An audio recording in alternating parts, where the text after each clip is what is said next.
সরকারের ১০০ দিনে ৬০৫টি খুন। আমি আশা করেছিলাম মাননীয় স্বরাষ্ট্রমন্ত্রী আজকে এখানে উপস্থিত থাকবেন, কিন্তু আমি সামনে তাকিয়ে দেখলাম মাননীয় স্বরাষ্ট্রমন্ত্রীর আসনটি খালি, অর্থাৎ তিনি উপস্থিত নাই। মানুষের জীবনের নিরাপত্তাই যদি না থাকে তাহলে সরকার ফ্যামিলি কার্ড দিক আর এলপিজি কার্ড দিক কি এসে যায় বলেন? বলছিলাম সরকারের বয়স ১০০ দিন হওয়ার সঙ্গে সঙ্গে সবাই সরকারের অর্জন নিয়ে কথা বলতে গিয়ে প্রথম কথাই বলছে যে ১০০ দিনে শুধু সরকারি হিসেবেই যদি ৬০৫ খুন বা হত্যাকাণ্ড হয়ে থাকে তাহলে প্রকৃত হিসেবে আসলে খুনের সংখ্যা কত? এর সঙ্গে যদি হামে আক্রান্ত শিশু মৃত্যুর সংখ্যাকে মিলিয়ে পড়ি তাহলে ১০০ দিনে হত্যাকাণ্ড অপমৃত্যুর সংখ্যা তো ১৫০০ ছাড়িয়ে যায়। তার মানে দিনে ১৫০ জন মানুষের মৃত্যু হয়েছে দেশে বিগত ১০০ দিনে। ভাবা যায়?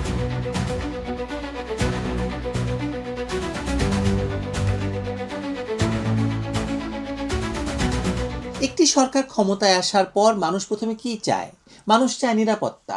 মানুষ চায় তার সন্তান স্কুলে যাবে, বাবা মা হাসপাতালে যাবে, ব্যবসায়ী ব্যাংক থেকে টাকা তুলে বাসায় ফিরবে, নারী রাস্তায় হাঁটবে, আর কেউ তাদের গলা কাটবে না, গুলি করবে না, অপহরণ করবে না, ধর্ষণ করে হত্যা করবে না। কিন্তু তারেক রহমান সরকারের প্রথম ১০০ দিনের বাস্তবতা বলছে দেশ আসলে নিরাপদ নয়। ট্রান্সপারেন্সি ইন্টারন্যাশনাল বাংলাদেশের তথ্য অনুযায়ী মাত্র ২ মাসে দেশে ৬০৫টি খুন, ১৯৬টি অপহরণ, ২৯৪টি ছিনতাই, ৯০টি ডাকাতি এবং নারী ও শিশু নির্যাতনের ৩,৪৯৬টি ঘটনা ঘটেছে। এর সঙ্গে আছে মব সহিংসতা, গণপিটুনি, কারা হেফাজতে মৃত্যু, পুলিশের উপর হামলা। এটি কোনো স্বাভাবিক রাষ্ট্রের পরিসংখ্যান নয়, হতে পারে না। এটি একটি আতঙ্কগ্রস্ত সমাজের এক্স-রে রিপোর্ট।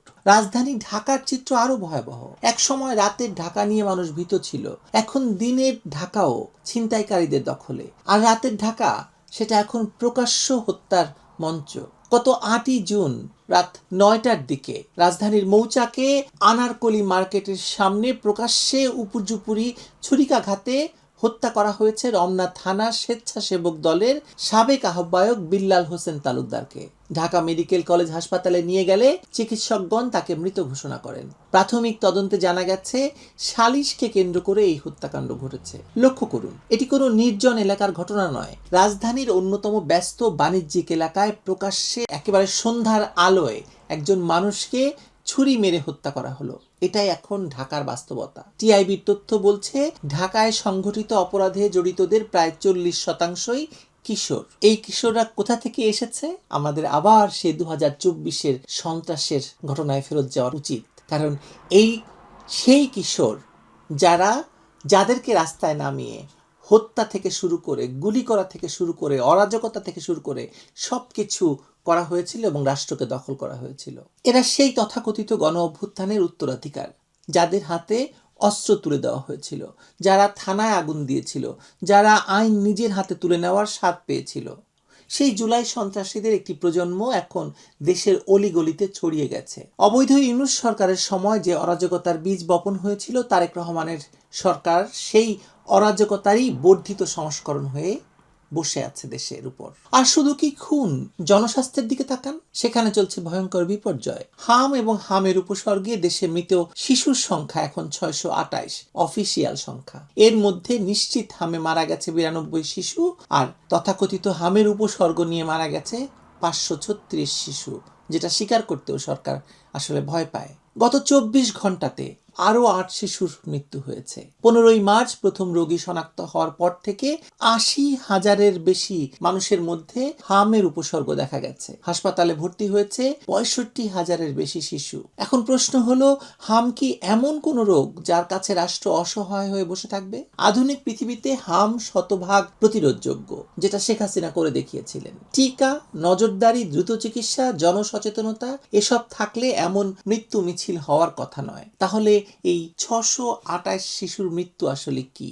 এটি শুধু রোগের মৃত্যু নয়, এটি রাষ্ট্রীয় ব্যর্থতার মৃত্যু, এটি সরকারের অক্ষমতার মৃত্যু। হামে শিশু মৃত্যুর দায়ে অবৈধ ইউনূস সরকারের সাবেক প্রধান উপদেষ্টা ডক্টর মোহাম্মদ ইউনূস এবং সাবেক স্বাস্থ্য উপদেষ্টা নূরজাহান বেগম সহ 5 জনের বিরুদ্ধে আদালতে মামলার আবেদন করা হয়েছিল। অভিযোগ একেবারে সুনির্দিষ্ট। ইউনিসেফের মাধ্যমে হাম রুবেলা টিকা আমদানির প্রচলিত প্রক্রিয়া ইচ্ছাকৃতভাবে বন্ধ করে দেওয়া হয়েছিল। পরে উন্মুক্ত দরপত্র প্রক্রিয়ায় টিকা আমদানির সিদ্ধান্ত নেওয়া হলেও 1.5 বছর সময় ক্ষেপণ করা হয়। ইউনিসেফ 5 থেকে 6টি চিঠি দিয়ে আগেই সতর্ক করেছিল। সেই সতর্ক বার্তায় কর্ণপাত করা হয়নি। ফলে দেশে হামের মহামারী ঠেকানো যাচ্ছে না, যায়নি। আর মারা গেছে 628টি নিষ্পাপ শিশু সরকারি হিসেবে। কিন্তু আদালত কি করলেন? মামলার আবেদন খারিজ করে দিলেন। ঢাকার অতিরিক্ত চিফ মেট্রোপলিটন ম্যাজিস্ট্রেটের আদালত গত 8ই জুন মামলাটি নেওয়া হলো না। এর আগে বনানী থানায় মামলা করতে গেলে থানাও মামলা নেয়নি। কারণ হিসেবে বলা হয়েছে আসামিরা প্রভাবশালী এবং ভিআইপি ব্যক্তি। ভাবুন একবার, একটি দেশে 628টি শিশু মারা গেল, সেই মৃত্যুর বিচার চাইতে গেলে থানা মামলা নেয় না, আদালত আবেদন খারিজ করে দেয় কারণ অভিযুক্তরা ভিভিআইপি। এই রাষ্ট্রে আইন কি শুধু সাধারণ মানুষের জন্য? ক্ষমতাবানদের জন্য কি আইন অন্যরকম? এই প্রশ্নের উত্তর খুঁজতে গেলে আরো গভীরে যেতে হবে আমাদের। তথাকথিত জুলাই গণ অভ্যুত্থানে অংশগ্রহণকারী জুলাই সন্ত্রাসীদের দেওয়া হয়েছে পূর্ণ দায় মুক্তি। যারা থানায় আগুন দিয়েছে, অস্ত্র লুট করেছে, মানুষ পিটিয়ে মেরেছে, 7.62 রাইফেল দিয়ে গুলি করেছে, তাদের বিরুদ্ধে কোনো মামলা নেই, কোনো বিচার নেই, কোনো মামলা করা যাবে না। এখন হামে মরে যাওয়া 628 শিশুর বিচার চাইতে গেলেও আদালতের দরজা বন্ধ। অর্থাৎ এই রাষ্ট্রে দায় মুক্তি একটি রাজনৈতিক হাতিয়ার। যাদের রক্ষা করতে হবে তারা রক্ষা পাবে, যাদের বিচার চাওয়া হবে তাদের জন্য আইনের দরজা বন্ধ থাকবে। দায় মুক্তির এই সংস্কৃতি কি রাষ্ট্রকে সন্ত্রাসী, মব সন্ত্রাসী আর খুনিদের অভয়ারণ্যে পরিণত করছে না? যখন আপনি জানেন যে খুন করলে মামলা হবে না, থানায় গেলে মামলা নেবে না, আদালতে গেলে খারিজ হয়ে যাবে সব, তখন অপরাধ বাড়বে না? যখন জুলাই সন্ত্রাসীরা দেখে যে তাদের সহযোদ্ধারা দায় মুক্তি পেয়েছে, তখন তারা আরো বেপরোয়া হয়ে উঠছে না? ঢাকায় 40% অপরাধে কিশোরদের সম্পৃক্ততা কি এই দায় মুক্তির সংস্কৃতির ফসল নয়? সংসদে দাঁড়িয়ে ব্যারিস্টার রুমিন ফারহানা এমপি বলেছেন তিনি স্বরাষ্ট্রমন্ত্রীকে খুঁজছেন। আসলে সারা বাংলাদেশই স্বরাষ্ট্রমন্ত্রীকে খুঁজছে। প্রধানমন্ত্রীর পরই যিনি তারেক রহমান সরকারের সবচেয়ে ক্ষমতাবান ব্যক্তি। 605 খুন, 196 অপহরণ, শত শত ছিনতাই, ডাকাতি, হাজার হাজার নারী শিশু নির্যাতন, 628 শিশুর হামে মৃত্যু, আর স্বরাষ্ট্রমন্ত্রী কোথাও নেই। এটিকে দুর্ঘটনা মনে হয় আপনার? সরকার তো প্রথম 100 দিনেই সবচেয়ে ব্যর্থতার প্রমাণ দিয়েছে। যে সরকার নাগরিকের মৃত্যুর বিচার করতে চায় না, সেই সরকারের স্বরাষ্ট্রমন্ত্রীর উপস্থিতি বা অনুপস্থিতিতে কি পার্থক্য আছে কোনো? সরকারের প্রথম 100 দিনে দেশে হত্যা, অপহরণ সহ বিভিন্ন অপরাধে উদ্বেগজনক হারে ঘটেছে বলে দাবি করছে ট্রান্সপারেন্সি ইন্টারন্যাশনাল বাংলাদেশ। এই সময় দেশে 605টি খুন, 196টি অপহরণের ঘটনা ঘটেছে বলে জানায় সংস্থাটি। মার্চ ও এপ্রিল মাসে মোট 605টি খুন, 294টি ছিনতাই, 90টি ডাকাতি, 196টি অপহরণের ঘটনা ঘটেছে। একই সময় পুলিশের উপর হামলার ঘটনা ঘটেছে 129টি, চুরির ঘটনা 2214টি। এছাড়া নারী ও শিশু নির্যাতনের ঘটনা ছিল 3496টি।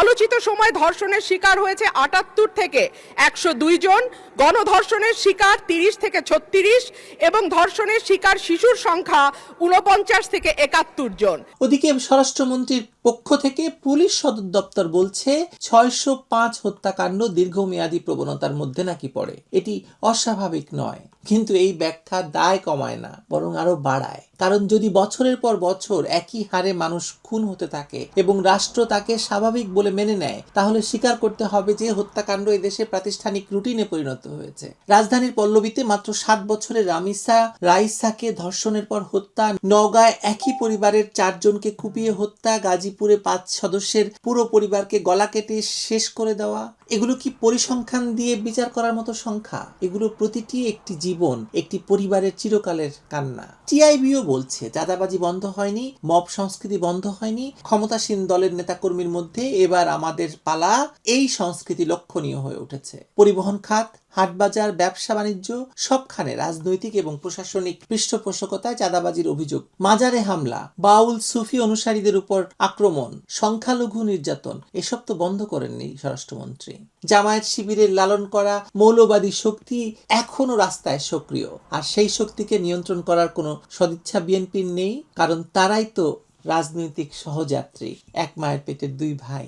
রাষ্ট্রের কাজ আসলে ঘটনা ঘটার পর ব্যাখ্যা দেওয়া নয়, যেমনটি স্বরাষ্ট্রমন্ত্রীর পক্ষে পুলিশ দিয়েছে। রাষ্ট্রের কাজ অপরাধ ঘটার আগেই নাগরিককে নিরাপত্তা দেওয়া। কিন্তু আমরা কি দেখছি? খুন হচ্ছে, বিবৃতি আসছে, শিশু ধর্ষণ হচ্ছে, তদন্ত কমিটি হচ্ছে, শিশুরা হামে মারা যাচ্ছে, আদালতে মামলা নেওয়া হচ্ছে না, বিচার চাইতে গেলে থানা ফেরত পাঠাচ্ছে। এই আশ্বাস আর দায় মুক্তির রাষ্ট্র মানুষ আর কতদিন মেনে নেবে বলেন? 605 খুন, 628 শিশুর মৃত্যু, 196 অপহরণ, হাজারো নারী শিশু নির্যাতন, এগুলোর সংখ্যা নয়, এগুলো রাষ্ট্রের ব্যর্থতার এবং বিচারহীনতার এক একটা সাক্ষী। মানুষ ফ্যামিলি কার্ডের আগে জীবনের কার্ড চায়, নিরাপত্তার কার্ড চায়, এলপিজি কার্ডের আগে সন্তানকে জীবিত দেখতে চায়। আর বিচার চাইলে যে রাষ্ট্র আদালতের দরজা বন্ধ করে দেয় সেই রাষ্ট্র আর যাই হোক জনগণের রাষ্ট্র নয়, আপনার রাষ্ট্র নয়, আমার রাষ্ট্র নয়, মানুষের রাষ্ট্র নয়। এই দায় স্বরাষ্ট্রমন্ত্রী, প্রধানমন্ত্রী এবং তারেক রহমান সরকারের সকলের, কেউই এড়াতে পারবে না। পারবে? আপনি বলুন তো। ভালো আছেন আপনি?